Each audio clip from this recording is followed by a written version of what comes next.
자, 문제 들어가기 전에 모의고사에 대해서 잠시 말씀을 드리고 갈게요. 이번에 중개사부 모의고사 잘 쳤습니까? 이야기 들으니까 점수가 엉망진창이었다면서요. 근데 모의고사를 낼 때는 지금쯤 되면은 모의고사 내는 사람이 굉장히 고민이 많습니다. 공부는 하게끔 해야 돼요. 문제를 좀 어렵게 내야 돼요. 그런데 점수는 나와야 됩니다. 왜냐면은 점수가 안 나오면은 2차 과목에 중개사법에서 점수가 안 나오면은 2차 떨어지죠.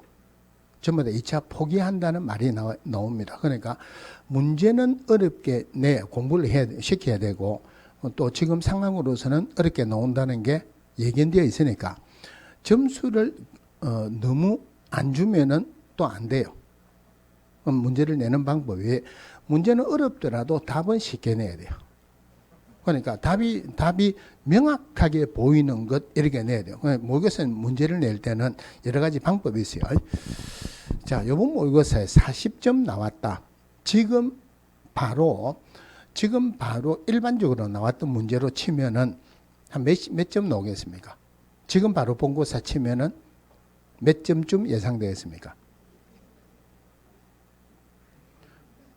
한 70점, 75점 정도는 지금 바로 본고사를 쳐도 그래 나올 수 있어요.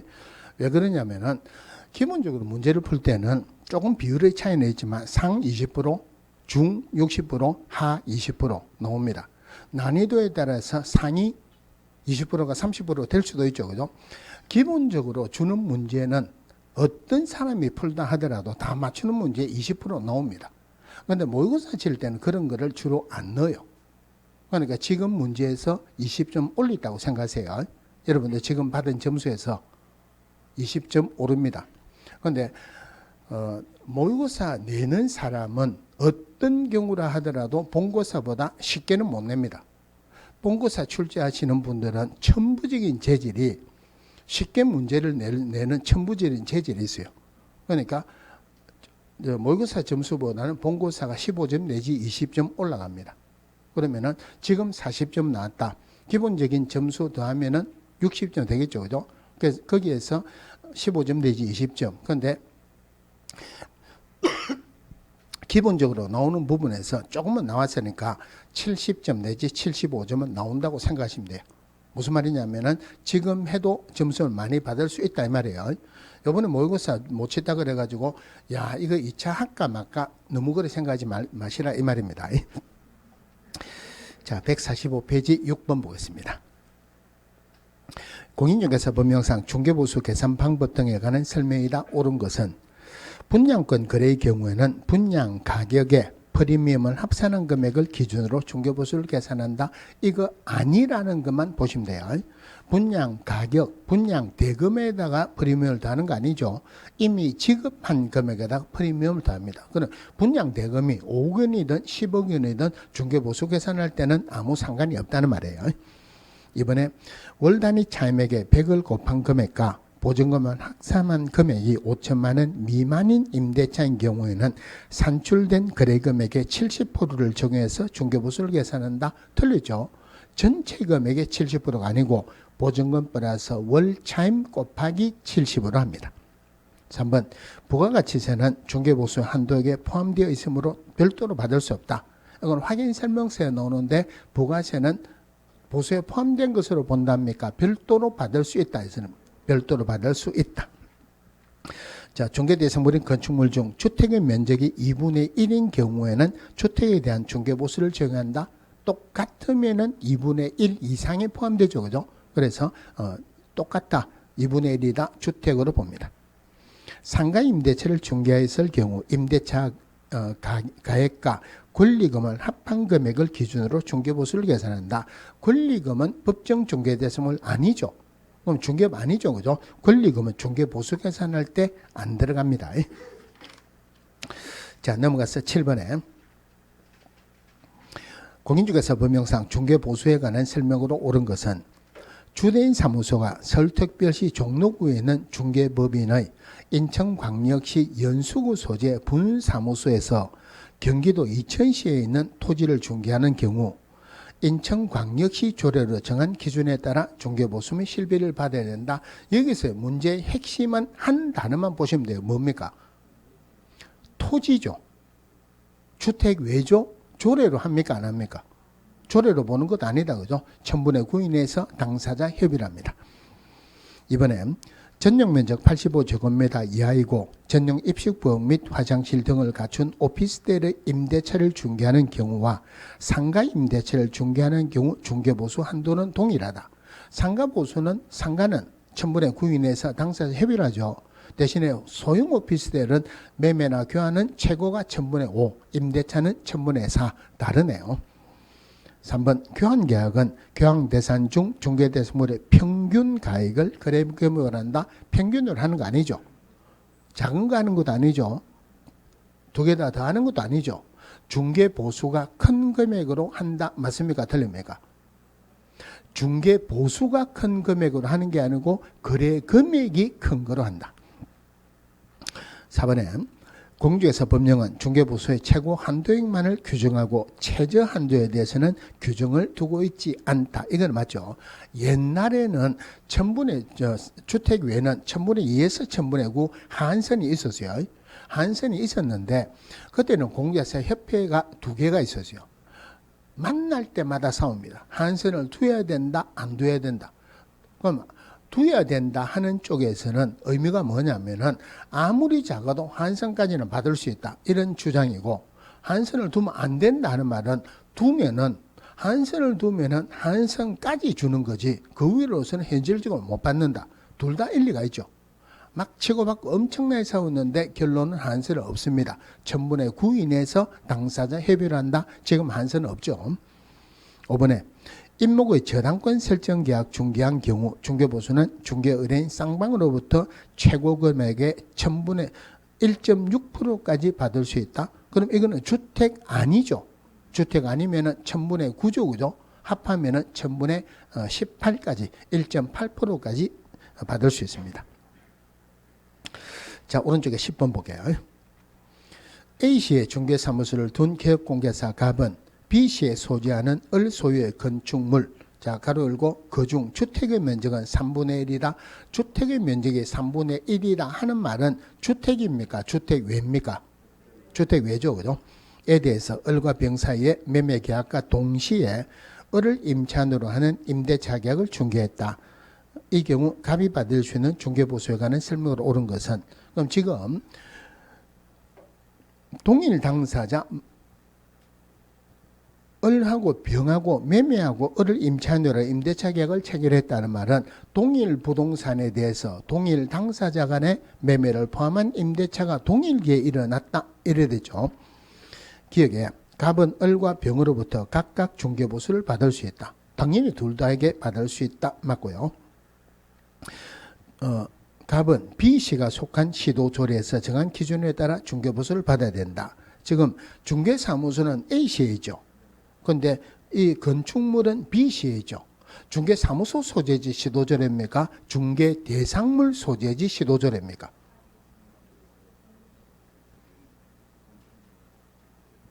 그러면 안 되죠. 지금 주택이 3분의 1이라는 말은 주택입니까? 주택외입니까? 주택외죠. 주택외는 절대 조례를 보면 안 되죠.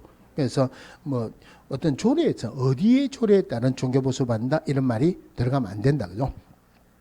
이것에 중개보수를 정하기 위한 거래금액의 계산은 매매계약에 관한 거래금액만을 적용한다. 동일 3번 나왔으니까 매매에 관한 보수만 적용한다. 맞고, 주택의 중개에 대한 보수 규정을 적용한다. 지금 주택이 3분의 1이니까 주택 외네요. 자, 그 다음에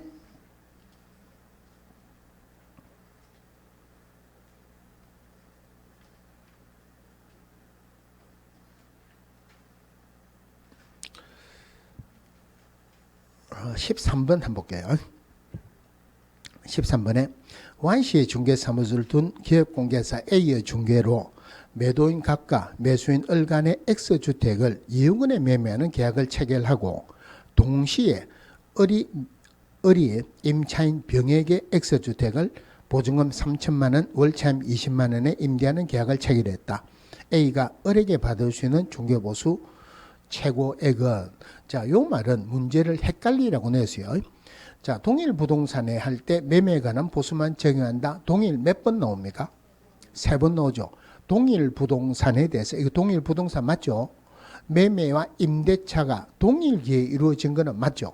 그런데 매매는 누구하고?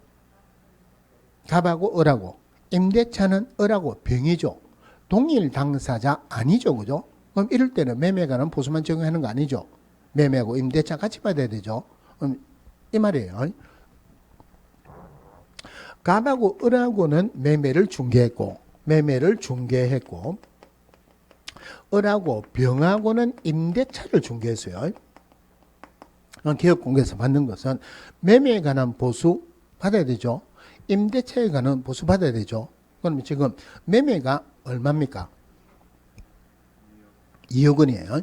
그러면 그 밑에 보수에서 매매는 2억 원 이상 6억 원 미만 0.4%예요. 그럼 2억 원에 0.4% 하면은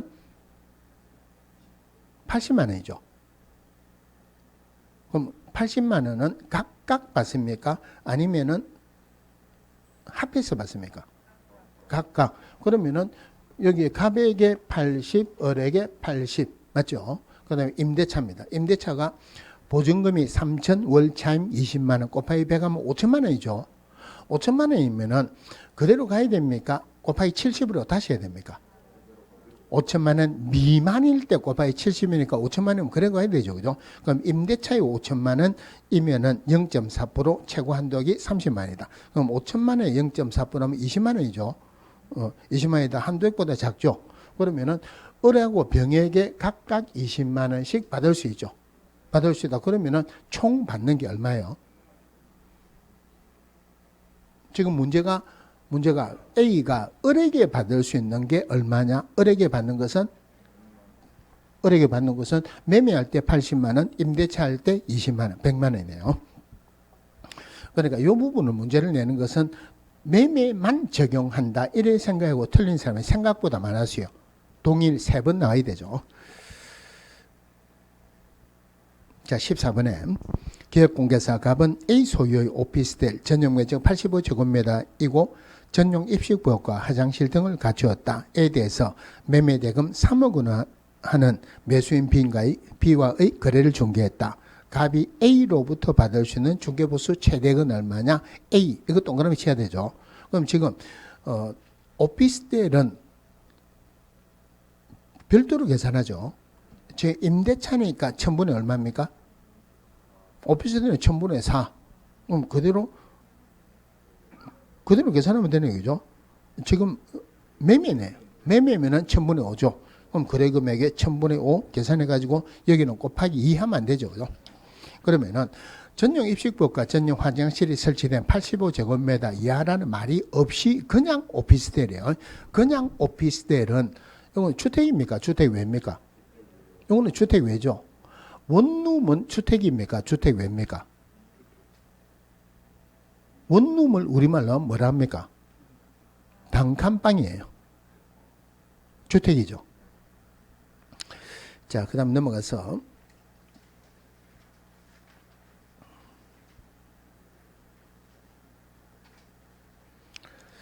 자, 18번 한번 볼게요. 기업공개사가 X시에 소지하는 주택의 면적이 3분의 1인 주상복합 건물에 대해서 매매와 임대차 가격을 동시에 중개했다. 기업공개사가 갑으로부터 받을 수 있는 보수 최고 한도액은, 문제는 제가 읽었습니다. 시간 1분 드릴 테니까 개별적으로 한번 풀어보세요.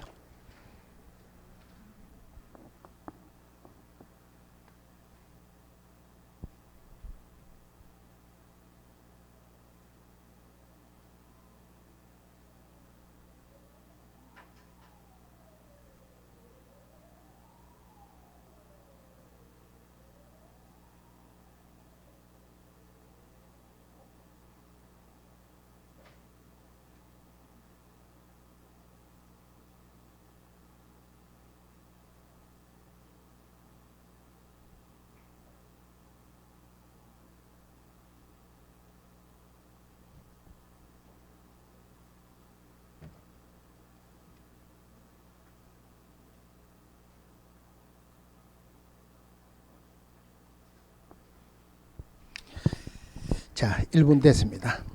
공인중개사법에서 문제를 풀 때 시간이 1분 정도 됐다 하는데 답이 안 나오면은 풀지 말고 넘어가세요. 버리라는 건 아니고 체크하고 넘어가세요. 계산의 방향이 잘못됐다는 말이에요. 개론에서는 계산 문제를 1분 안에 풀기가 어려운 문제가 많죠. 중개사법에서는 절대 1분 넘어가는 문제가 없습니다. 방향이 잘못됐다. 그거 가지고 잡고 있지 말고 나중에 다시 보세요. 자, 그럼 지금 문제가 X시의 소재는 주택의 면적의 3분의 1은 주상복합 건축물이다. 그러면 주택입니까? 주택외입니까? 주택외죠. 그 주택을 매매 임대차 계약을 동시에 했다. 그리고 계약 조건에 보면은 계약 당사자가 갑이 매도임에서 임차인이다, 을이 매수인임에서 임대인이다 하는 말은 동일 당사자 간에 했죠. 그죠? 동일 부동산에 대해서 동일 당사자 간에 동일 기에 이루어졌죠. 뭐만 적용하면 됩니까?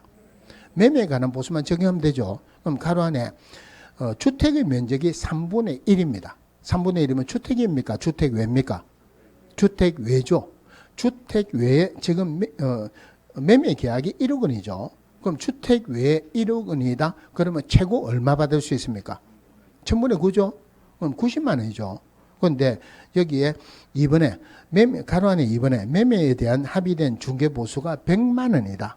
100만 원 받으면 초과보수로 처벌받죠. 얼마까지 받을 수 있다? 그럼 90만 원 받죠. 그런데 기업공개사가 갑으로부터 받는다. 일반에 받죠. 그럼 90만 원이. 임대차 볼 필요도 없죠. 그러니까 계산은 훨씬 빠르죠. 그러니까 중개사법의 계산 문제는 시간이 많이 안 걸립니다. 시간이 많이 걸린다 싶으면 내가 계산하는 방향이 다르다 이 말이에요. 자, 하나만 더 봅시다. 자, 19번에 기업공개사 갑이 을의 일반 주택을 6천만 원에 매매를 중개하는 경우와 갑이 위주택을 보증금 1,500만 원, 월차임 30만 원, 계약기간 2년으로 임대차를 중개하는 경우를 비교했을 때 갑이 을에게 받을 수 있는 보수 최고 한도의 차액은, 자, 그러면은, 자, 거래 금액이 6천만 원이다. 그럼 6천만 원이면은 보수율이 0.5%죠. 6천만 원에 0.5% 하면은 얼마예요? 30만 원이죠. 자, 근데 보증금이 1,500만 원, 월차임 30만 원, 곱하기 100 하면 4,500이죠. 4,500이면은 5천만 원보다 작죠? 그러면 4,500에 70% 한다, 80% 한다? 절대 70% 하는 것 아니라 그랬죠. 계산을 다시 해야 되죠. 1,500 플러스 30만 원 곱하기 70 이래야 되죠. 그럼 30만 원 곱하기 70 하면 2,100이니까 합하면은 3,600이죠. 3,600에 거래 금액이 5천만 원 미만일 때는 0.5%니까 3,600에 0.5% 얼마입니까? 18만 원 되네요. 그럼 아까 30만 원이죠. 차이는 12만 원 되네. 요거는 뭐 계산을 2번 했고 시간을 좀 끌어라. 요거밖에 안 되는 거예요. 그런데 여기에서는 이런 지문이 안 나왔는데 계산 문제의 핵심은 주택 외입니다. 주택 외요. 밑에 시도조례를 주는데 중개 대상물 소재지입니까? 중개 사무소 소재지 시도조례입니까? 절대 조례를 보면 안 된다 그랬죠. 주택 외는 절대 조례를 보면은 안 된다. 자, 그럼 다시 앞으로 가가지고 금지 행위 보겠습니다. 자, 금지 행위. 문제가 나오는 것은 지금까지 문제가 나오는 것은 3가지 유형이었는데 올해는 유형이 나올 게 4개입니다. 첫 번째가 자, 기본적으로 금지행위는 기업공개사 등을 대상으로 했는데 지금은 일반인을 대상으로 한 금지행위도 들어갔죠. 그럼 기업공개사 등을 대상으로 한 금지행위는 첫 번째 문제가 나오는 게 행정처분. 행정처분할 때는 금지행위 꼭 나옵니다. 기업공개사 위반하면 상대 취소죠. 등록을 취소할 수 있다. 이거는 무조건 나옵니다. 그 다음에 물론 소속공개사 위반하면 자격 정지 6개월짜리입니다. 나오는 유형이 첫 번째고 두 번째가 1년에 2천, 3년에 3천 형벌 물어볼 때도 금지행위가 꼭 나옵니다. 그래서 금지행위 할 때는 형벌을 같이 보셔야 돼요. 그리고 순수한 의미의 금지행위는 이게 금지행위냐 아니냐 그 내용만 보면 충분히 나옵니다. 너무 간단하니까 너무 간단한 것도 아니지만은 판례가 한 번씩 나오는데 판례는 별로 없습니다. 생각보다는 쉽게 나와요. 그러니까 순수한 의미의 금쟁이. 또 하나가 부동산 거래지에서 교란 행위가 금쟁이에 들어갔어요. 그럼 올해는 부동산 거래지에서 교란 행위하고 관련된 게 문제에 나올 수밖에 없어요. 그럼 여기서 1년에 1천, 3년에 3천 기업공개사 등을 대상하는 것에서 할수 첫 글자를 봅시다. 첫 번째가 무등록자 매수중 이랬죠. 자, 무등록자인 사실을 알면서 그를 통하여 중개를 의뢰받거나 그에게 자기의 명의를 이용하게 하는 행위. 한마디로 무등록자 협력하는 행위. 요거는 1년에 1천 물어볼 거 말고는 나올 게 없어요. 두 번째가 매매를 업으로 하는 행위. 중개 대상물 매매를 업으로 하는 행위입니다. 그러면 중개 대상물 매매를 업으로 하는 게 금쟁이다 하는 말은 일회성 매매는 금쟁이다 아니다. 그죠? 그 다음에 중개 대상물 매매를 업으로 하는 게 금쟁이지 임대를 업으로 하는 것은 금쟁이가 아니죠. 그죠? 임대업은 금쟁이가 아닙니다. 자, 대신에 이거 같이 보셔야 되는 게 법인인 기업공개사 겸업할 수 있는 업무에서 임대업 들어갑니까? 안 들어갑니까? 임대 관리를 할 수 있지 임대업을 할 수 있는 것은 아니다. 같이 보세요. 또 하나가 중개 대상물 매매를 업으로 하는 게 금쟁이다. 그러면은 법인이 아닌 기업공개사가 중개 대상물 외의 것을 매매를 업으로 하는 것은 금쟁이가 아니다. 나올 수 있는 게 답니다. 물론 현실적으로는 잘 나오진 않아요. 1년에 1천 말고는 틀리게 별로 안 나옵니다. 제일 많이 나오는 게 수수료. 물론 시험에서는 보수라고 나올 거예요.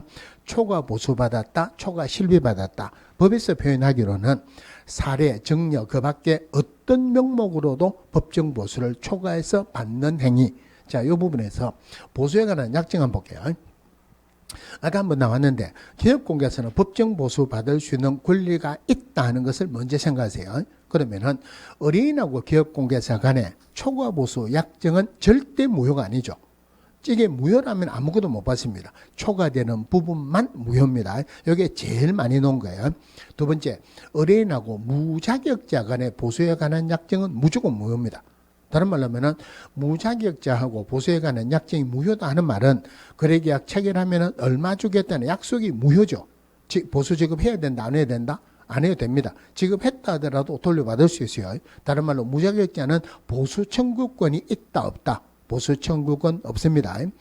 그럼 이 초과 보수 부분에서는 핵심은 두 개가 있어요. 첫 번째 핵심이 초과 보수 받지 마라. 두 번째 핵심이 이 법정 보수는 중개업할 때만 적용합니다. 중개업 아니면 법정 보수 적용 안 합니다. 그러면은 우연히 한번 중개하는 것은 중개업이다 아니다. 중개업 아니죠. 법정 보수 적용한다 안 한다? 안 합니다. 초과 보수 받을 수 있다. 초과 보수 약정도 유효입니다. 물론 판례에서는 너무 많이 받으면은 일정 부분을 감액해라 하는 판례도 있어요. 자, 상가매매를 중개하는데 법정 보수가 100만 원이에요. 그런데 권리금을 중개할 수도 있고 권리금을 같이 중개할 수도 있고 비품을 같이 중개할 수도 있는데 권리금이나 비품은 법정 중개 대상물 아니죠. 그럼 중개업이 아니죠. 그죠?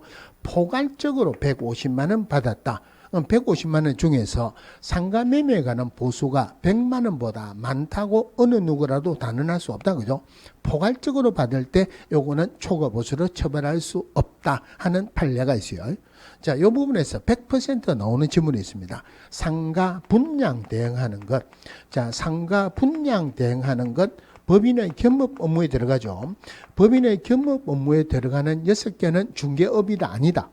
중개업 아니죠. 중개업 아니다. 법정보수 적용한다 안 한다. 이거 절대 법정보수 적용을 안 합니다. 그렇게 나오든지 아니면은 상가 분양 대행해가지고 초과보수 받았다. 그래서 금쟁이로 처벌했다 하는 말은 있을 수가 없죠. 또 아까 한번 나왔는데 지방자치단체 조례를 잘못 해석해서 초과보수 받았다. 처벌한다 안 한다? 처벌한다. 즉 지방자치단체 조례를 잘못 해석해서 초과보수 받는 것은 중요사항에 대한 법률의 착오로 볼 수 없다. 처벌한다 이 말이에요. 요즘은 이 지문이 판례가 잘 안 나는데 여기서 제일 많이 나온 판례가 이거예요. A가 갑에게 우리 집 팔아달라 거래계약을 체결하면은 법정보수가 100만 원인데 300만 원 주기로 약속을 했어요. 거래계약 체결되고 당좌 수표로 300만 원을 지급을 했습니다. 그런데 나중에 부도가 나서 돌려줬어요. 금쟁이로 처벌한다 안 한다? 처벌한다. 법에 나와 있는 그대로만 보시면 돼요. 사례, 증여 그 밖에 어떤 명목으로든 법정보수를 초과해서 받는 행위, 돌려주는 것은 고려의 대상이 아닙니다. 하여튼 300만 원 받았죠. 돌려줬다 하더라도 처벌합니다. 자, 요거 할 때 같이 나오는 판례인데 이 판례가 한번 나왔으면 좋겠는데 아직까지 한 번도 안 나온 거였어요. 자, 법정보수가 100만 원인데 300만 원 현금으로 지급했어요. 그러면은 A는 초과보수에 상당하는 200만 원 재산상 손해가 발생했죠. 그러면은 기업공개사에게 금증으로 처벌하기 위해서 어린이에게 초과보수 상당의 재산상 손해가 발생한 것을 요건으로 한다, 요건으로 하지 않는다. 요건으로 하지 않는다. 그러면은 초과보수 받으면 당연히 손해가 발생했죠. 그죠? 근데 왜 요건으로 하지 않느냐면은 300만 원 줬다가 200만 원을 돌려줬습니다. 그러면 A가 200만 원 돌려받았다? 손해 발생한 거 아니죠. 그래도 받기는 받았죠. 처벌한다는 말이에요. 기업공개사에게 초과보수로 처벌하기 위해서 어린에게 재산상 손해가 발생한 것을 요건으로 하지 않는다. 자, 중요상에 대한 거짓된 은행으로 어린의 판단을 그르치게 하는 행위. 지문에 나오면은 예를 들어서 개발계획이 수립되고 있지 않은데도 불구하고 개발계획이 수립 중이다 하고 계약을 체결하는 것. 토지거래 허가구역에서는 거래가 잘 안 되죠. 그죠? 그런데 그런 거 숨기고 언제든지 현금화할 수 있다 하는 것도 전부 다 중요상에 대한 거짓된 은행으로 어린의 판단을 그르치게 하는 행위인데 문제가 나오면은 딱 하나입니다.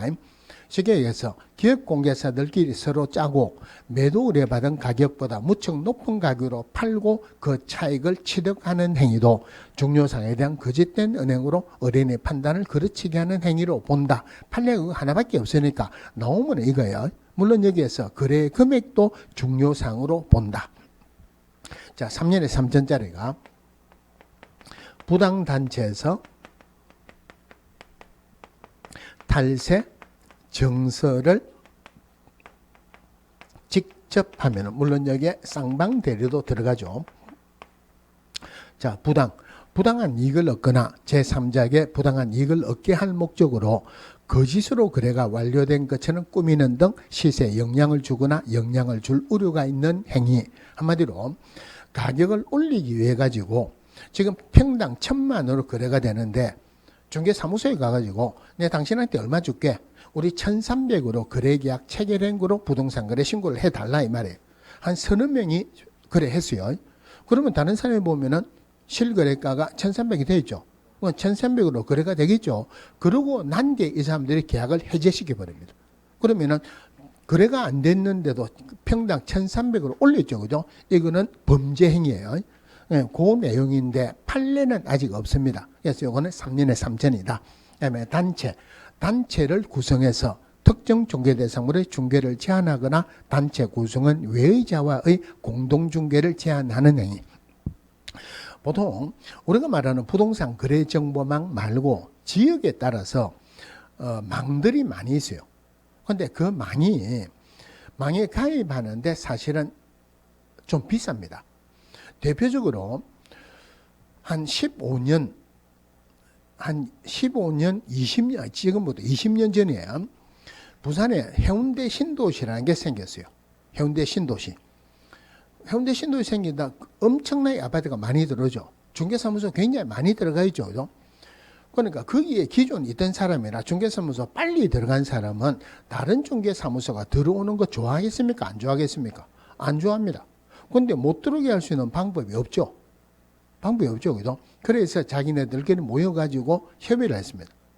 방법이 없어요. 그런데 누가 하나 아이디어를 냈어요. 지금 현재 있는 우리끼리만 쓸 수 있는 망을 만들자. 지금부터 들어온 사람 여기에 망에 가입을 못하게 합니다. 그러면 망에 가입한 사람은 공동으로 할 수 있죠. 가입 안 하는 사람 못하죠. 그죠? 그럼 그 사람들은 중개하기 어려우니까 잘 안 들어온다는 말이에요. 그러면은 그 망에 누가 들어올라 그러면은 기존에 있는 사람이 망을 사가지고 자기가 들어야 돼요. 그럼 기존에 있는 사람은 팔고 딴 데 나가야 되죠. 20년 전에 그 망값이 4,500만 원이었어요. 요즘은 망값이 그렇게 비싼 데도 있고 그렇게 비싸지 않은 데도 있는데 망에 가입을 했어요.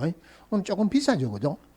그러면은 비싼 데 들어가지 말고 우리가 새로 망을 만들자 하는 데도 있겠죠. A망이 있다, B망이 있다. 그럼 A망에 가입되어 있는 사람은 B망 있는 거 좋아하겠습니까? 안 좋아하겠습니까? 여기에 예를 들어서 운영하는 사람은 B망이 있는 거 별로 안 좋아하겠죠. 그래서 주로 하는 말이 A망이 있는 사람에게 이거 문제가 돼가고 지금은 공식적으로는 이야기를 못하지만 비일비재하게 내부적으로 이렇게 하고 있어요. 우리 망에 가입한 사람은 B망에 가입해 있는 B망에 가입하거나 또는 B망에 가입해 있는 개업공개서가 공동으로 중개하면은 탈퇴시킨다, 회비 안 돌려준다. 공정거래위원회 부당거래 및 공정거래가는 법률 위반이에요. 그런 내용이에요. 단체를 구성해서 특정 중개대상물의 중개를 제한하거나 단체 구성은 외의자와의 공동중개를 제한하는 행위. 아직까지 판례는 없습니다. 탈세 목적으로 보존등기나 이전등기 안 된 부동산이나 전매 등 권리 변동이 제한된 부동산의 매매를 중개하는 등 부동산 투기를 조장하는 행위. 자, 여기서는 판례 하나는 반드시 봐야 돼요. 자, A가 B에게 땅을 4억 원에 팔았어요. B가 C에게 이 땅을 5억 원에 팔았습니다. B는 잘했습니까? 잘못했습니까? 잘했죠, 그죠? 얼마 남았어요? 1억 남았죠. 그런데 순수하게 1억 남은 건 아니죠. 4억 살 때 취득세 내죠. 5억 팔 때 양도세 내죠. 그럼 B가 생각할 때 어차피 자기가 쓸 것도 아니고 다른 사람한테 팔 건데 굳이 세금까지 내면서 사고 팔아야 되느냐. 그래서 자기가 세금을 안 내기 위해 가지고 탈세 목적이에요. 자기 이름으로 등기를 안 하고 미등기 전매를 했습니다. 4억에 사가지고 5억에 팔았다. 이거는 불법행위예요. 그러면 부동산 투기를 했어요. B가 4억에 사가지고 5억에 팔았다. 투기했는데 성공했다. 실패했다. 4억에 사갖고 5억에 팔았다. 1억 벌었으니까 성공했죠. 그죠? 그러면은 B는 부동산 투기를 했어요. 갑이라는 개업공개사 미등기 전매하는 것을 알면서도 중개했으면은 갑은 투기를 조장하는 행위를 했어요. 자, 문제는 뭐냐면은 B가 4억에 사가지고 전매 차익을 남기고 팔아야 되는데 도저히 전매 차익을 남기지를 못해가지고 4억에 팔았습니다. 그러면 투기했습니까? 안 했습니까? 투기는 했죠. 투기 성공했다, 실패했다. 투기 실패인데 투기는 했어요. 그런데 개업공개사가 미등기 전매한 것을 알면서도 중개했는데 전매 차익이 발생하지 않았다. 개업공개사는 투기를 조장하는 행위를 했다 이 말이에요. 이 판례가 금쟁이 중에서 제일 많이 나온 판례입니다. 결론적으로 다시 보면은 개업공개사가 미등기 전매하는 것을 알면서도 중개했는데 결론적으로 전매 차익이 전혀 발생하지 않았다 하더라도 개업공개사는 부동산 투기를 조장하는 행위를 했다. 금쟁이다 이 말이에요. 그 다음에 정서, 양도나 알선이 금지된 분양이나 임대와 관련된 정서 등의 매매나 교환의 중개나 그 매매를 업으로 하는. 그럼 여기서 임대와 관련된 정서는 임대주택법에 나와 있고 우리 시험 범위가 아니니까 나올 가능성은 별로 없어요. 양도나 알선이 금지된 분양과 관련된 정서. 자, 요거는 우리 주택법에 명시적으로 나와 있죠. 그죠? 주택법에서 부동산 공급질서 교란 행위 나오는 것이요. 양도나 알선이 금지된 분양과 관련된 정서, 이거는 중개할 수도 없고 자기가 매매할 수도 없습니다. 그래서 양도나 알선이 금지된 분양과 관련된 정서, 주택법에서 명시적으로 나와 있기로 첫 번째가 주택조합원으로의 지위, 주택조합원으로의 지위, 양도나 알선이 금지되죠. 그죠? 다른 말로 하면 주택조합원, 주택법에 주택조합이 몇 개 있습니까? 3개 있죠. 지역주택조합, 직장주택조합, 리모델링 주택조합 3개 있죠. 그죠? 근데 리모델링 주택조합도 세대수 증가할 수 있다, 없다? 이것도 증가할 수 있어요. 근데 이런 거는 별로 없으니까 지역주택조합, 직장주택조합 되면은 집 하나 생기죠. 집 하나 생긴다. 집 가격은 얼마나 올라갈지 모르니까 투기 대상이 된다는 거예요. 투기 대상이 되는 것은 원칙적으로 양도나 알선이 안 됩니다. 그래서 주택조합원의 지위, 주택 상한사채, 입주자 재축증서, 그 다음에 무허가 건물 철거 확인서, 이주대책 대상자 확인서, 여기에서는 이런 것들은 양도하거나 알선하게 되면은 주택 공급 질서 교란 행위다. 주택법 규정을 적용받으면은 3년에 3천이에요. 여기도 마찬가지로 3년에 3천이다. 그죠? 그런데 중개사법에서 나오는 판례는 자, 우리가 건물을 지으면 이것도 굉장히 오래전에 판례가 나온 건데 근 한 20년 만에 작년 재작년에 이 판례가 나왔어요. 자, 상가 건물을 짓습니다. 상가 건물을 지으면은 분양 계약을 체결하겠죠. 그 상가 분양 계약서는 오로지 상가 매매 계약서일 뿐이지 금정에서 규정하고 있는 양도나 알선이 금지된 분양과 관련된 증서라고는 볼 수 없다. 분양권도 마찬가지예요. 직접 거래다. 그죠? 직접 거래라는 말은 기업공개사하고 자기 의뢰인 간의 계약을 직접 거래라고 합니다. 물론 직접 거래는 꼭 매매여야 된다 이런 건 아니에요. 예를 들어서 A가 기업공개사에게 전세방 하나 구해주세요. 그러니까 우리 집에 노는 방이 있는데 내하고 계약을 체결하자. 이것도 직접 거래예요. 자, 직접 거래. 자기 의뢰인하고 기업공개사 간의 계약을 직접 거래라고 한다. 그런데 여기에 1년에 1천, 3년에 3천 찾아라 할 때는 직접 거래가 제일 많이 나와요. 제일 많이 나올 수밖에 없는 게 이런 것들 내면은 글자가 많죠. 이것도 글자가 많죠. 직접 거래. 글자가 작으니까 3년에 3천, 1년에 1천 찾아라 할 때는 직접 거래가 문제가 제일 많이 나오세요. 그럼 여기서는 문제가 나올 게 딱 두 개입니다. 첫 번째가 A가 갑에게 우리 집 팔아달라고 의뢰를 했어요. A는 갑의 의뢰인이죠. 기업공개사가 자기 거 사면은 직접 거래죠. 자, 직접 거래요. 그런데 구분해야 되는 게 아까 중개대상물 매매를 업으로 하는 게 금쟁이죠. 일회성 매매는 금쟁 아니죠. 자기 의뢰인 거를 딱 한 번 샀습니다. 금쟁입니까? 아닙니까? 이거는 직접 거래로서 한 번 사더라도 금쟁이에요. 자, 기업공개사가 을이라는 기업공개사의 중개를 해가지고 을하고 A하고 계약을 체결했어요. 그러면은 A는 갑의 의뢰인이지 을의 의뢰인 아니죠. 그럼 결론적으로 기업공개사가 다른 기업공개사의 중개로 물건을 샀다. 아니면은 기업공개사가 다른 기업공개사 중개로 물건을 팔았다. 직접 거래다. 아니다. 직접 거래 아니다. 나올 수 있는 거 이거 하나. 또 하나가 A가 집주인인데 A-한테 심부름을 시켜가지고 갑에게 우리 집 팔아달라 해라. 이럴 때 A하고 갑하고 계약을 체결하면 직접 거래 맞죠? A-하고 갑하고 계약을 체결했다. 직접 거래다. 아니다. 직접 거래 맞죠? A-는 A의 대리인이죠. 민법에서 대리인의 행위는 본인의 행위로 본다. 판례가 뭐라고 했냐면은 직접 거래할 때 의뢰인에는 소유자뿐만이 아니고 소유자를 대리하는 대리인이나 수임인도 포함한다. 대리인이나 수임인하고 계약을 체결해도 직접 거래로 본다. 직접 거래에서 나올 수 있는 게 두 개입니다. 마지막으로 쌍방대리. 쌍방대리가 금지 행위지 일방대리는 금지 행위가 아니다. 나올 수 있는 게 이거예요. 일방대리는 금지 행위가 아니죠. 굳이 하나 더 보자면은 민법에서도 쌍방대리는 금지되죠. 그런데 민법에서는 양당사자의 동의를 받으면 쌍방대리 할 수 있죠. 그죠? 공인중개사법에서는 그런 규정이 없습니다. 동의든 우동의든 동의 할애비든 쌍방대리는 무조건 금지 행위다. 자, 여기까지 나올 거고. 그런데 추가가 된 게 일반인을 대상으로 하는 업무 방해죄. 한마디로 업무 방해죄, 부동산 가격을 상승시키는 행위입니다. 부동산 가격을 상승시키는. 지문에 보면은 틀리게 나올 내용은 없습니다. 단지 하나. 어떤 기업공개사에게 얼마 이하로 받지 마라. 얼마 밑으로는 받지 마라. 얼마 위로는 받지 마라. 어느 게 금쟁입니까? 얼마 밑으로 받지 마라 하는 말은 높게 받아라. 가격이 상승되죠. 그런 것 정도만 잘 기억을 하시면 돼요.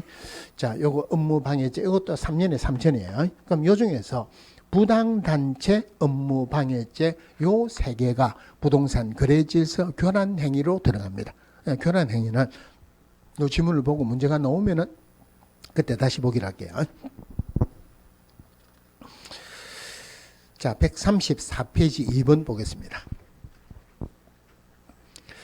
자, 공인중개사법상 개업공개사의 금지 행위에 해당하는 것은 부당한 이익을 얻을 목적으로 거짓으로 거래가 완료된 것처럼 꾸미는 등 중개대상물의 시세에 부당한 영향을 주는 행위, 금지행위 맞죠? 그죠?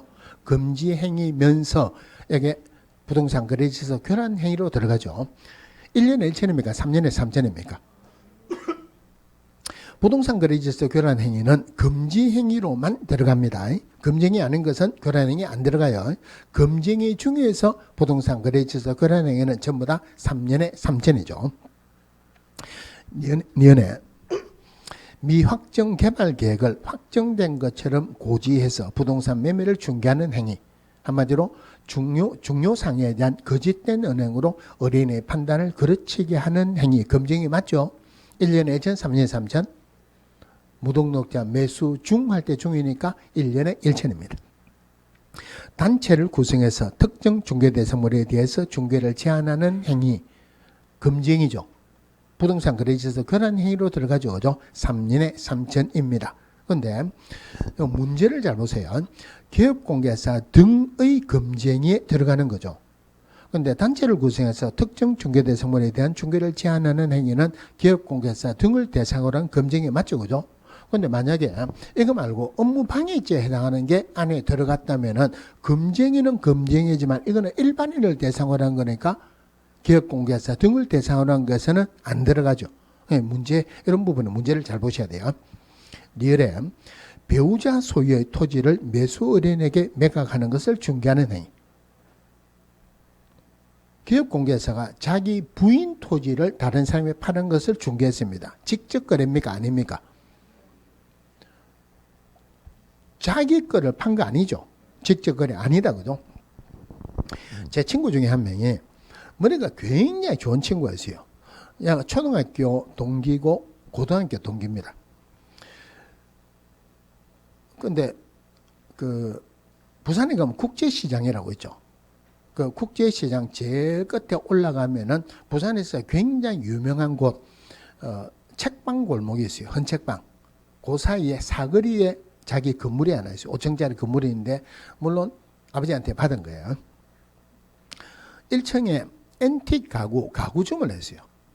가구점을 하는데 별로 그 친구가 장사를 잘하는 타입은 아니에요. 그래도 몇 년 동안 했습니다. 버는 것도 없고 그래서 임대를 줬어요.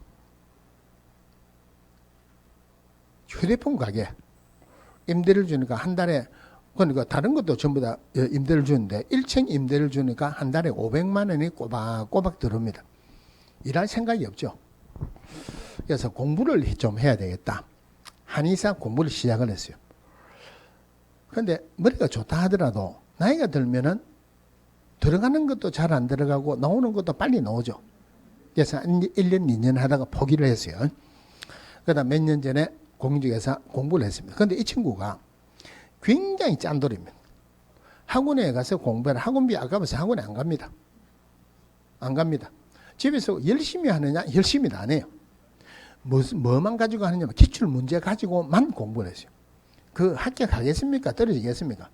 떨어집니다. 그런데 몇 년 전에 공부한다는 이야기를 들었거든요.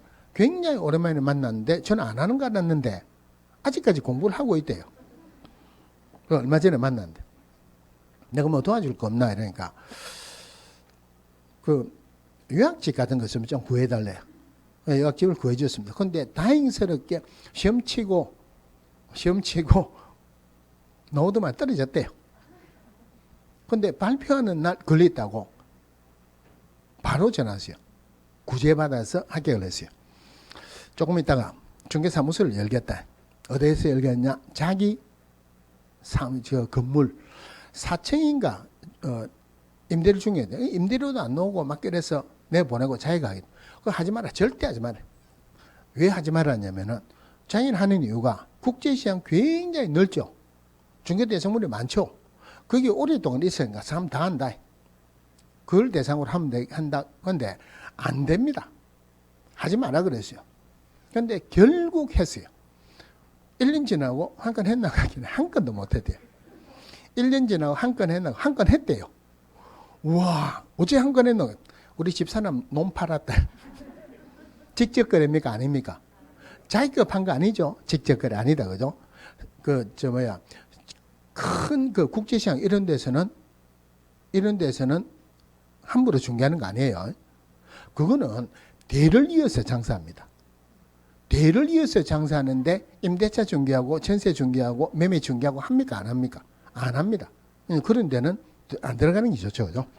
이야기가 길어졌네요. 자, 미음에 토지거래 허가구역 내의 토지의 매매를 중개하는 행위. 토지거래 허가구역 내의 토지입니다. 중개대상물 됩니까? 안 됩니까? 거래규제가 있어도 공법상 이용제한이나 거래규제가 있어도 중개대상물 되죠. 이거 매매를 중개하는 행위 할 수 있죠. 그런데 매매를 업으로 하는 행위는 금쟁이죠. 이거 글자 잘 보셔야 돼요. 매매를 업으로 하는 것은 금쟁이 맞죠. 매매 중개를 업으로 하는 것은 금쟁이가 아니다. 이건 금쟁이 아니다. 그죠? 글자 잘못 보고 틀린 사람이 생각보다 많습니다. 오른쪽에 4번에 공인중개사 법령상 기업공개사 등의 금지 행위에 해당하지 않는 것은 1번 기업공개사 A는 중개보수로 액면금액이 법정 한도를 초과하는 당좌수표를 받았으나 후일 그 당좌수표가 부도 처리되었다. 받기는 받았죠. 금쟁입니다. 1년에 1천, 3년에 3천. 초과보수는 1년에 1천이죠. 그래서 초과보수가 제일 많이 나오니까 초과보수는 별도로 보세요. 1년에 1천이면서 등록을 취소할 수 있다. 별도로 받으세요. 초과보수 제일 많이 나옵니다. 이번에 소속공개사 B는 아파트 매도 의뢰인 갑으로부터 그 아파트를 매수했다. 직접 거래죠. 1년에 2천, 3년에 3천. 직접 거래 3년에 3천입니다. 자, 기업공개사 C는 탈세 목적 미등기 부동산의 전매를 중개했으나 중개 의뢰인이 전매 차익을 얻지 못했다 하더라도 부동산 투기를 조장하는 행위 3년에 3천이죠. 중개법인의 임원인 D는 관계법령에서 양도나 알선 등이 금지된 부동산의 분양이나 임대 등과 관련 있는 증서 등의 매매업을 했다. 매매를 업으로 하는 행위 금지행위 3년에 3천이네. 중개보조원 E는 상가 매도 의뢰인 을을 대리하여 매수 의뢰인 병과 거래계약을 체결하였다. 이거는 기본적으로 문제를 내는 의도가 조금 다른데 일단 일방에게 대리받았습니까? 쌍방에게 대리받았습니까? 일방 대리는 금쟁이가 아니다. 그죠? 그런데 중개보조원은 중개모 할 수 없죠. 그래도 금쟁이로 규정된 것은 아니다 이 말이에요. 그럼 쌍방 대리는 1년에 1천이다. 3년에 3천이다. 3년에 3천이죠. 5번에 공인중개사법상 기업공개사의 금쟁이에 해당하는 것은 상가 분양을 대행하면서 상가에 대한 중개보수 한도액을 초과해서 금품을 받는 행위. 요 지문 비슷한 거는 꼭 나옵니다. 상가 분양 대행하는 것은 법인의 겸업 업무에 들어가죠. 법인의 겸업 업무에 들어가는 6개는 중개업이다 아니다. 중개업 아니다. 법정보수 적용한다 안 한다? 안 합니다. 그래서 이거는 금쟁이로 처벌을 안 하죠. 거래 당사자 쌍방의 동의를 받아 등기 이전 서류 교부와 잔금 이행을 쌍방 대리하는 행위. 자, 그런데 요거는 틀리라고 내 문제는 아니고 요 문제할 때 의미를 한번 파악을 해라는 말이에요. 쌍방 대리는 원칙적으로 금쟁이죠. 그런데 거래의 이행 단계는 금쟁이로 안 봅니다. 그런 판례가 있어요. 등기 이전 서류를 예를 들어서 요거 자 A가 B에게 집을 팔았어요. 등기 신청은 누가 합니까? B가 한다 이러면 절대 안 돼요. 등기 신청은 공동으로 합니다. 대신에 일반적으로 B가 하죠. B가 못합니다. A의 위임을 받은 B가 하죠. 그런데 현실적으로는 B가 하는 게 아니고 법무사가 하죠. 그죠? 요거 대리 주는 거 쌍방 대리 맞죠? 이거는 금쟁이로 규정하는 거 아니죠. 그래서 이행 단계로서는 금쟁이 규정을 적용 안 합니다. 쌍방대 적용 안 해요. 그래서 등기 전 서류 교부와 잔금 이행을 잔금 받는 거는 내가 받아가지고 준다. 이런 것들은 금쟁이로 쌍방대리 적용을 안 한다 이 말이에요. 의미만 보세요. 3번에 중개의뢰인 소유자로부터 거래에 관한 대리권을 수여받은 대리인과 중개대상물을 직접 거래하는 행위. 대리인의 행위는 본인의 행위로 본다. 그래서 소유자하고 계약을 직접 체결해도 직접 거래인데 소유자의 대리인하고 계약을 체결해도 직접 거래다. 1년에 1천, 3년에 3천, 직접 거래 3년에 3천입니다. 무허가 건축물 매매를 중개하는 행위. 무허가 건축물은 중개대상물이다 아니다. 중개대상물 맞죠? 그럼 중개대상물 매매를 중개하는 행위. 이거 해가지고 먹고 살잖아요. 금쟁이 아니다. 그죠? 자, 상가 매도 시 사용하려고 매각 조건 등을 기재하여 인쇄해 놓은 양식에 매매 대금과 지급 기일 등 해당 사항을 기재한 분양 계약서를 거래를 중개하는 행위. 이 분양 계약서는 오로지 상가 매매 계약서일 뿐이죠. 그죠? 그래서 상가 매매 계약하는 거 금쟁이 아니다. 그죠? 자, 넘어가서 6번에 공인중개사 법령상 금쟁이와 관련된 설명으로 옳지 못한 것은 금쟁이에 해당하기 위해서는 반드시 중개의뢰인에게 재산상 손해가 발생될 것을 요한다. 아까 초과보수 받았다. 돌려줬다. 손해발생 안 하죠. 손해발생 안 해도 금쟁이로 처벌하겠죠. 틀렸고 기획공개사가 중개의뢰인과 직접 거래하는 행위를 금지하는 규정은 효력 규정이다. 효력 규정이다 하는 말이나 유효 요건이다 하는 말이나 똑같아요. 효력 규정이 되면은 그거는 무효가 되겠죠. 그러면은 직접 거래했어요. 계약은 유효입니까? 무효입니까? 계약은 유효죠. 그죠? 벌 받죠. 단속 규정입니다. 해당 중개대상물의 거래상의 중요사항에는 중개대상물의 가격 등에 관한 사항도 포함될 수 있다. 맞고요. 중요사항에 대한 거짓된 은행으로 의뢰인의 판단을 그르치게 하는 행위 고갈 때 놓은 건데 1년에 1천이다. 3년에 3천이다. 무등록자 매수 중할 때 중 1년에 1천이죠. 리얼에 매도 의뢰인으로부터 대리권을 수여받고 직접 그 부동산을 매수한 자기 계약은 의뢰인의 동의를 받았더라도 금쟁이에 해당한다. 여기서 자기 계약이다 하는 말은 매도 의뢰인에게도 의뢰를 받고 매수인에게도 의뢰를 받고 쌍방대리 한다는 말. 자기 혼자서 계약을 체결한다. 자기 계약이다. 쌍방대리요. 양당사자 동의를 받았다. 금쟁이다 아니다. 금쟁이 맞죠? 쌍방대리 1년에 1천, 3년에 3천, 3년에 3천입니다. 중개의뢰인과 1회 중개대상물을 매매하는 행위는 금쟁이가 아니다. 1회 매매하는 것은 금쟁이가 아니다. 그런데 구분하셔야 돼요. 중개대상물 매매를 업으로 하는 것은 금쟁이죠. 1회성 매매는 금쟁이 아니죠. 그런데 지금 누구 거를 샀습니까? 중개의뢰인 거를 샀죠. 이거는 중개대상물 매매를 업으로 하는 행위로 보는 게 아니고 직접 거래니까 금쟁이죠. 1년에 1년, 1년에 2천, 3년에 3천, 직접 거래 3년에 3천입니다. 오른쪽에 7번에 공인중개사 법령상 개업공개사 등의 금쟁이에 해당하는 것을 모두 골라라. 의뢰인 갑이 매수 의뢰한 매수 대상물의 매매 계약을 성사시킨 대가로 법정 중개 보수 외에 매매 대상물에 관한 공유 지분을 받았다. 매매를 성사시킨 대로 공유 지분을 받았다. 대길이죠. 할만하죠. 그죠? 법정 보수 말고 추가로 받았죠.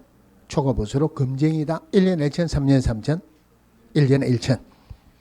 중개대상물 개설 등록을 하지 아니하고 중개업을 영위하고 있는 무등록자죠. 친구의 부탁으로 자기의 사무소에서 자기 명의를 사용해서 거래계약이 체결될 수 있도록 했다.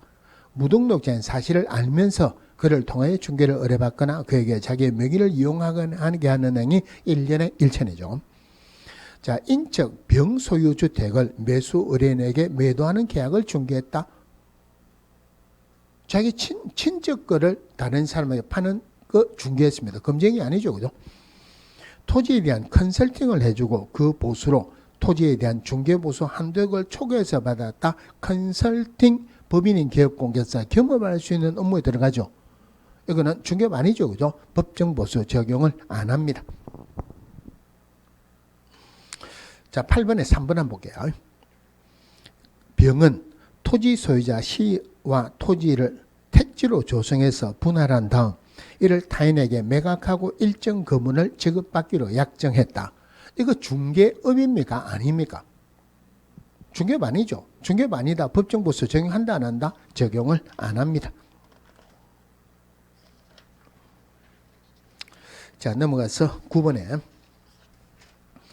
공인중개사 법령상 금쟁이와 관련된 판례로서 틀린 것은 자, 기업공개사 등이 중개 의뢰인으로부터 보수 등의 명목으로 소정의 한도를 초과하는 액면금액의 당좌수표를 교부받고 그 후 당좌수표가 부도 처리되었다거나 또는 중개 의뢰인에게 그대로 반환되었더라도 금쟁에 해당한다.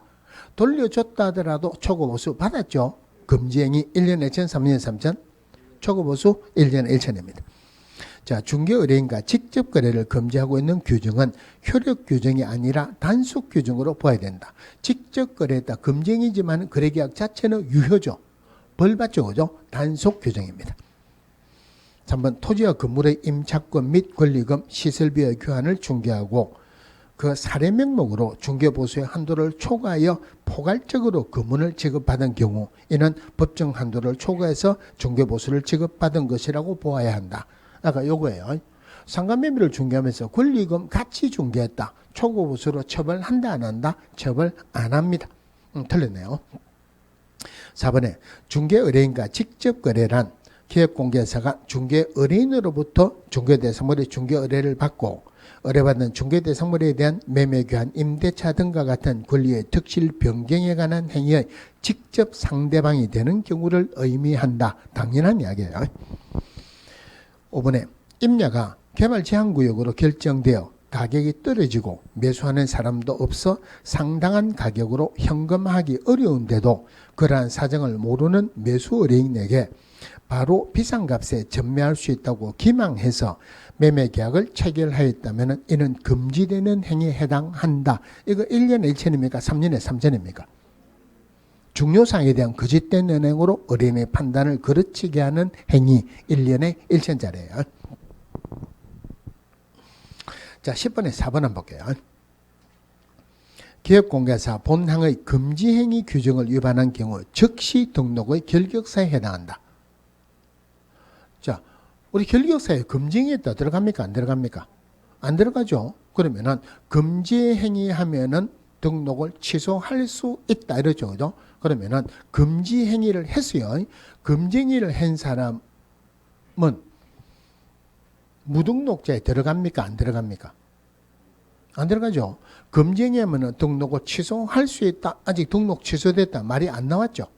이건 등록 취소되어야지 등록 효력이 없어지고 등록 효력이 없어져야지 그리고 중개업에 대한 무등록자로 처벌받습니다. 물론 금지행위했다고 결격사유 안 하죠. 그죠? 금지행위했다. 형벌 받으면은 징역을 받았어요. 징역을 받았다. 그러면은 결격사에 해당하겠죠. 금지행위해가지고 300만 이상 벌금 받았다. 이 법을 위반해서 벌금 받았죠. 300만 이상 벌금 받으면은 그때서야 결격사에 해당하지 금지행위 했다고 결격사에 해당하는 것은 아니다.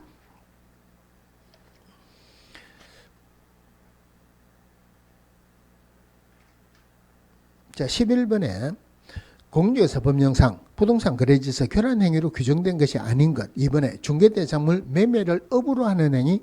요거는 교란행위가 아니다. 그죠?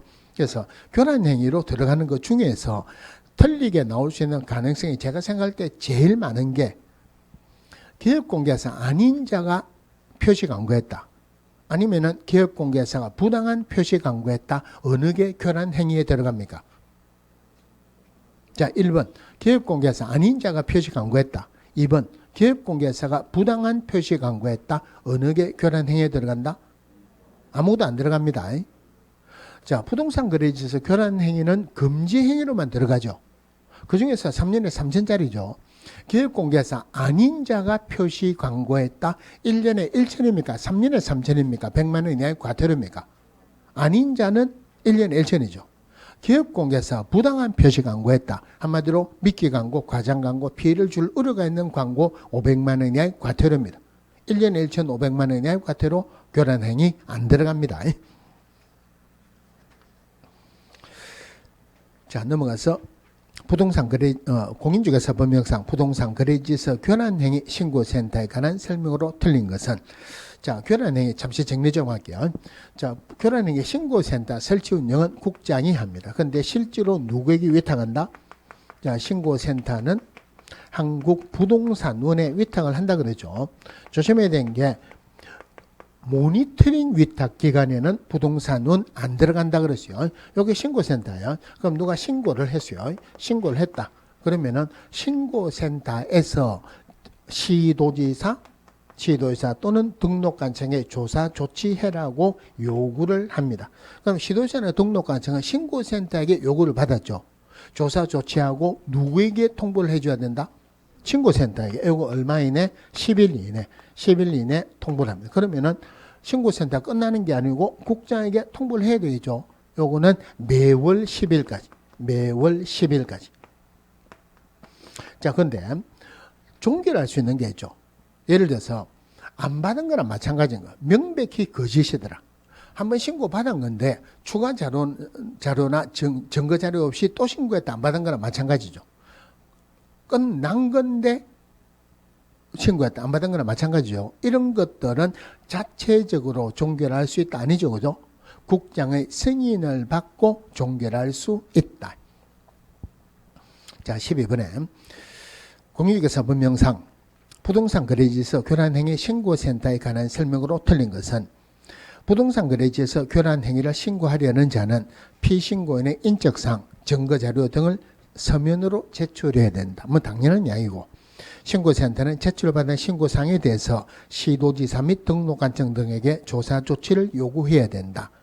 신고센터에서 요구합니까? 국장이 직접 요구합니까? 신고센터 요구하죠. 그런데 구분해야 되는 게 있어요. 우리 모니터링 하는 거 있죠. 부당한 표시 광고하는 거 모니터링이 두 가지 종류가 있죠. 기본 모니터링, 수시 모니터링. 기본 모니터링은 얼마 만에 한다? 분기별로. 분기가 끝난 날로부터 30일 내에 국장이 제출합니다. 그리고 수시 모니터링은 끝난 날로부터 15일 내에 국장이 제출해요. 그러면은 국장에게 제출했으니까 국장이 시도지사 또는 등록관청에게 조사 조치를 요구하겠죠. 그러면은 시도지사 등록관청은 누구에게 제출해야 된다? 국장에게. 그건 10일 이내죠. 그런데 여기에는 신고센터가 시도지사 및 등록관청에게 요구합니다. 그러면 시도지사나 등록관청은 신고센터에게 제출한다. 10일 이내. 신고센터는 매월 10일까지 국장에게 제출한다. 이렇죠. 3번에 신고센터는 신고 내용이 명백히 거짓인 경우 국장의 승인을 받아 접수된 신고사항의 처리를 종결할 수 있다. 자체적으로 종결할 수 있는 건 아니죠. 승인을 받고 종결할 수 있어요. 신고센터 및 등록관청 등은 조사 및 조치를 완료한 날로부터 10일 이내 결과를 신고센터에 통보한다. 10일 맞고 신고센터는 시도지사 및 등록관청 등으로부터 처리 결과를 통보받은 경우 10일 이내 신고인에게 신고사항 처리 결과를 통보해야 된다. 이거 10일 이내에 처리 결과를 통보하는 것은 이건 어떤 의미냐면은 우리 공무원에게 민원을 제기하면은 공무원은 처리 결과를 통보해 줘야 되죠. 여기에는 10일 이내란 말은 없어요. 그럼 여기에서는 10일 이내 하는 것은 시도지사나 등록관청 신고센터에 통보하는 게 10일이고 신고센터에서 국장에게 통보하는 것은 매월 10일까지. 자, 13번 오늘 마지막 문제입니다. 자, 공인중개사 법령상 금정위 중 법정 행정 형벌의 기준이 다른 것.